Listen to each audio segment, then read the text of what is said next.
Setelah penguasa kota kekacauan utama akhirnya menerima Luo Peng sebagai muridnya, didasari atas dirinya yang telah berhasil menuntaskan ujian darinya dalam menguasai kemampuan Dewa Bintang 7 pembunuh tingkat pertama. Luo Peng pun memutuskan untuk kembali ke wilayah kediamannya dengan ketika sampai di sana. Ia pun memilih untuk duduk bersila di ruangannya dan segera mengirim sutas kesadarannya ke alam semesta virtual untuk memeriksa informasi mengenai gunung langit yang paling awal, menemukan sejumlah tingkatan kultivasi agar bisa melewati jembatan surgawinya, yang salah satu diantaranya merupakan sektor tingkat penguasa, memungkinkan seseorang dapat melewati tingkatan 20 jembatan surgawi, sehingga buat Luo Peng pun yang melihatnya tak kuasa spontan terbelalak keheranan.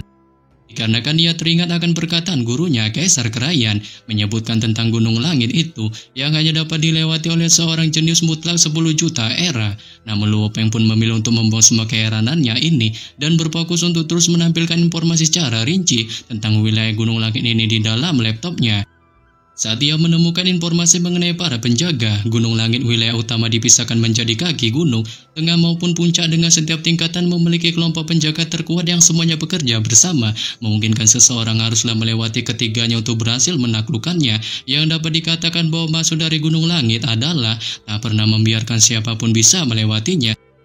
Karenanya mereka mendirikan standar tinggi yang tak tersentuh untuk semua orang ingin mencoba melewatinya, sehingga Luo Peng pun spontan bertanya-tanya tentang dirinya, yang apakah bisa lulus dalam melewati gunung langit ini, mengingat menurut kemampuan Dewa Binatang 7 pembunuhnya, begitu dirinya menuntaskan tingkatan 1, ia pun harus memiliki pemahaman hukum yang mirip dengan tingkat 15 jembatan surgawi, memungkinkannya harus bisa mencapai tingkat 16, sebab jika dirinya berhasil mencapai tingkatan itu dan menggunakan kemampuan Dewa Binatang buasnya, dapat dipastikan kekuatannya mungkin akan meningkat sangat pesat. Dengan ketika Luo Peng memikirkan hal ini, ia pun perlahan melihat-lihat data gunung langit wilayah utama dan mulai mencari informasi tentang imbalan sumber daya penguasa sektor saat ketika membuka datanya di layar laptopnya. Ia pun sontak terkejut menemukan informasi di dalamnya yang menyebutkan tentang cara imbalan sumber daya yang didapatkan penguasa sektor. Dengan itu menyebutkan bahwa setelah menjadi penguasa sektor daerah utama dan mengambil bagian dalam pertempuran kualifikasi 1, peringkat 1 akan mendapatkan hadiah 1 miliar poin, peringkat kedua sampai 10 akan mendapat hadiah 300 juta poin, serta peringkat ke-11 sampai ke-100 akan mendapatkan hadiah 100 juta poin, sehingga buat Luo Peng pun yang melihatnya menunjukkan sedikit kegirangannya, sebab ia merasa imbalan sumber daya itu sangat murah hati bagi penguasa sektor yang berhasil melewati gunung langit wilayah utama, tapi ia juga merasa itu sangat sulit untuk mendapatkan poin tingginya. Dikarenakan dalam pertempuran kualifikasi pertama semua orang akan berbondong-bondong melewatinya, memungkinkannya akan sangat sulit mendapatkan 1 miliar poinnya. Membuatnya pun berpendapat kemungkinan besar imbalan 100 juta poin akan menjadi mayoritas semua orang untuk mendapatkannya. Tentu saja poin-poin ini diberikan secara gratis oleh perusahaan virtual alam semesta untuk digunakan oleh para penguasa sektor daerah agar memaksimalkan pertumbuhan mereka. Lagi pula dengan 100 penguasa sektor di wilayah utama, itu hanya menambah hingga lebih dari 10 miliar poin dan perusahaan virtual alam semesta dapat dengan mudah membelinya.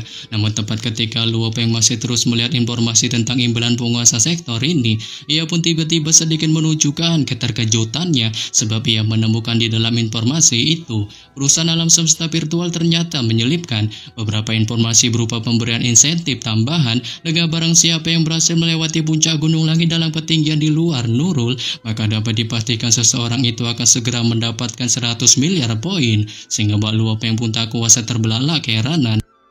Dikarenakan ia merasa jumlah poin ini terbilang sangatlah besar, yang bahkan Babata pun yang melihatnya juga melontarkan sorakan girangnya, sebab ia merasa imbalan ini sangatlah di luar Nurul, tapi itu sangat juga normal berdasarkan kesulitan dalam melewati gunung langitnya, mengingat biasanya hanya jenis langkah 10 juta era yang bisa melakukannya, dan secara alami mereka akan memberikan lebih banyak poin untuk para jenius, serta pengaturan ini mungkin karena mereka khawatir bahwa para jenius akan mulai kuat dan melemah begitu mereka jatuh dalam melewatinya, sehingga karenanya inilah alasan yang mendasari mereka memberikan hadiah yang lebih tinggi.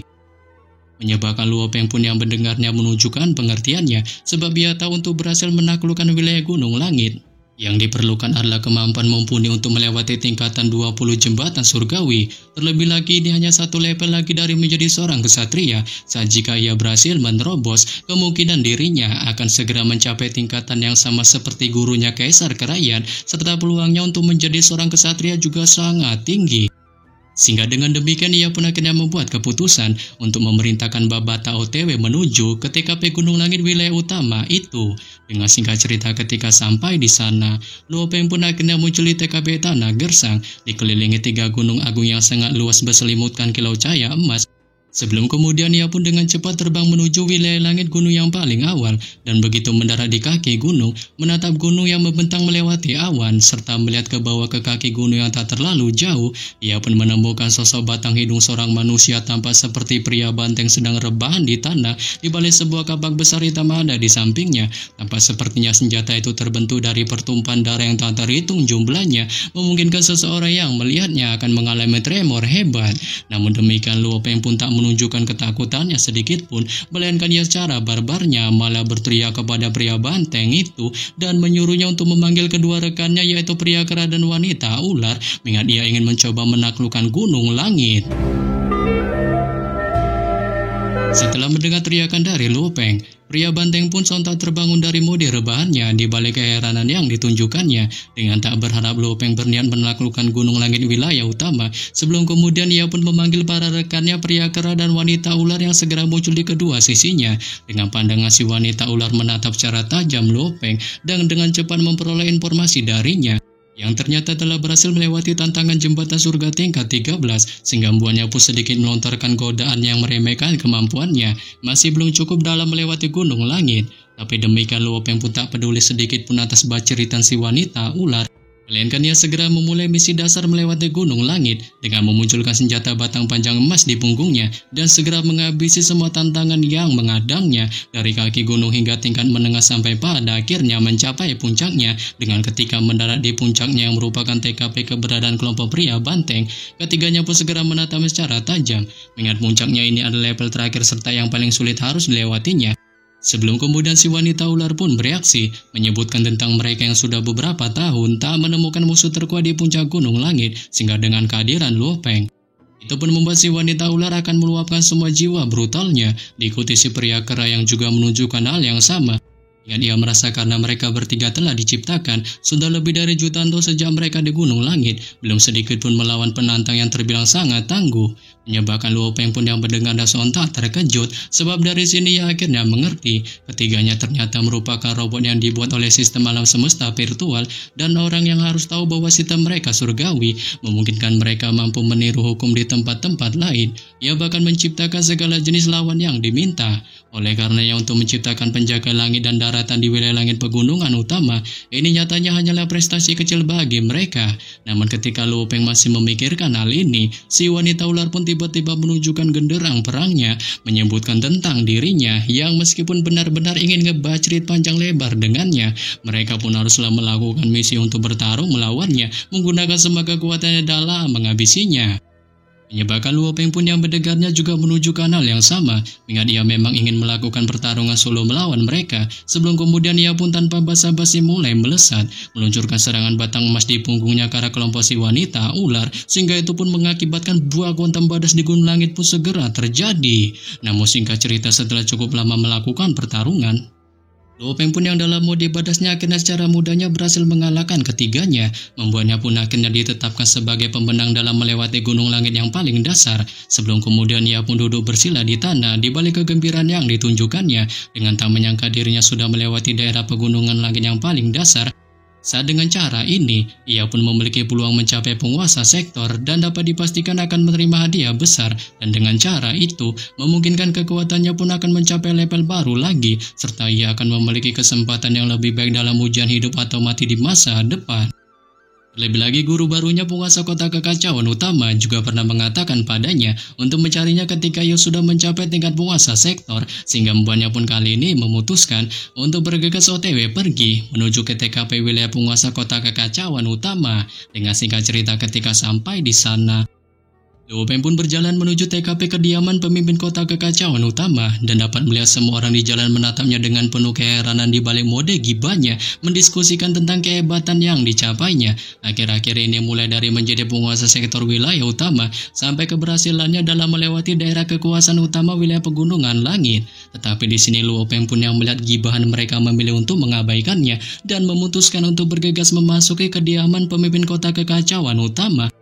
Dengan ketika sampai di TKP guru barunya itu, ia pun segera membungkuk memberikan salam penghormatan padanya, menyebabkan pemimpin kota kekacauan utama pun yang mendengarnya pelan bangkit dalam penampilan bedanya dengan ekor ularnya berkibas di balik pandangan tajam matanya melihat Luo Peng. Tapi demikian Luo Peng pun tak menunjukkan keheranannya sedikit pun akan hal ini, mengingat dia tahu pemimpin kota kekacauan utama memiliki 3 tubuh berbeda, dengan yang dilihatnya ini adalah salah satu dari mereka. Oleh sebab itu setelah kemunculannya, penguasa kota kekacauan utama pun segera bereaksi memuji atas pencapaian Luo Peng yang akhirnya berhasil menerobos tingkat penguasa sektor. Sebelum kemudian ia pun memilih mengubah topik pembicaraan dan menanyakan pada Luo Peng mengenai gerangan dirinya yang apakah memiliki tubuh binatang bertanduk emas, dan jika ini memang benar, apakah itu didapatkannya ketika binatang itu menyerang bumi. Saat Luo Peng pun yang mendengarnya spontan terbelalak keheranan dengan tak menyangka gurunya ini ternyata mengetahui dirinya memiliki binatang bertanduk emas. Mengingat dia telah menyimpan rahasia ini dengan sangat baik dan tak pernah sedikit pun mengungkapkannya pada orang lain, sehingga buatnya pun kali ini hanya bisa menunjukkan mode gugupnya. Tetapi di sini penguasa kota kekacauan utama pun menyuruhnya untuk santuy, sebab hal ini bukanlah masalah besar dan tak sedikit pun dipermasalahkannya, dikarenakan landasan utama dari bentuk kehidupan daging dan darah manusia adalah jiwa. Saat tak peduli apa yang ia miliki atau bahkan tubuh apa yang didapatkannya, jiwanya pun nyatanya tak pernah berubah, serta itu masih sepenuhnya adalah manusia. Terlebih lagi mampu memiliki tubuh binatang bertanduk emas adalah keahliannya. Dengan jika ia dapat memiliki bentuk kehidupan yang lebih kuat itu pun nyatanya akan lebih baik. Dan satu-satunya kekhawatirannya adalah jika dirinya gagal mengendalikannya, itu dapat dipastikan akan menjadi bumerang baginya. Menyebabkan Luo Peng pun yang mendengarnya spontan menghela napas lega, dengan tak menyangka gurunya itu tak mempermasalahkan tubuh binatang bertanduk emas di dalam dirinya. Sebelum pada akhirnya, ia pun menanyakan pada penguasa kota kekacauan utama mengenai gerangan dirinya yang bagaimanakah bisa mengetahui akan hal ini.